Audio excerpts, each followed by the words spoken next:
One policy grounded, the other reversed. Cornwall Council's ditched plans to privatise Newquay Airport and some of its car parks, ideas the Conservatives pursued to boost the coffers.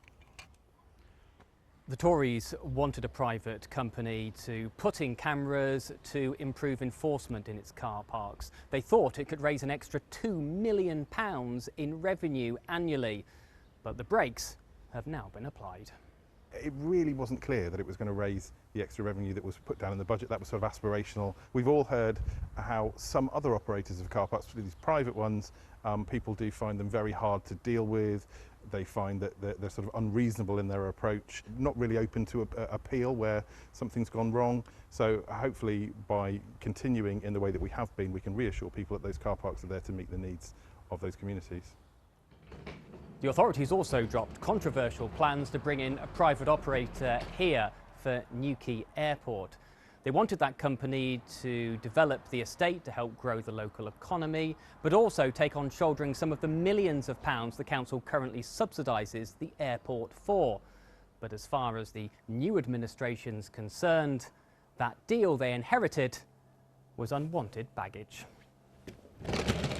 It involved losing control of one of our main assets. That said, we do want to reduce that cost, and I would point out that if we get more businesses onto the land, and that's my intention, there will be not only more rent and lease money coming in, but also more business rates, and that revenue income will go to the people of Cornwall, reducing the cost of the airport.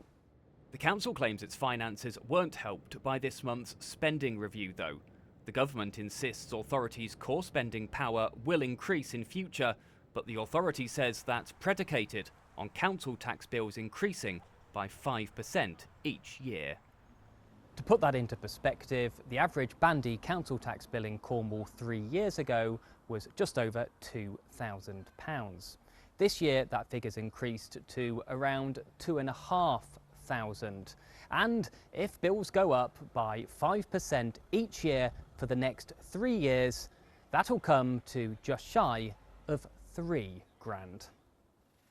The government says it's up to councils to set their own rates and they should put taxpayers first.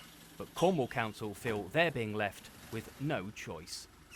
Funding has not been sufficient to meet our needs in Cornwall, and we're having to put up council tax every year.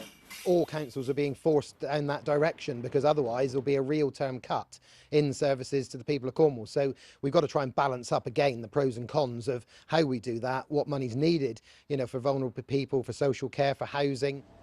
Cornwall Council's policies on the airport and car park were both driven by money, with all of our local authorities now having to spend more and more on fewer and fewer key services, with a higher proportion of that now due to be funded in future by people's bills.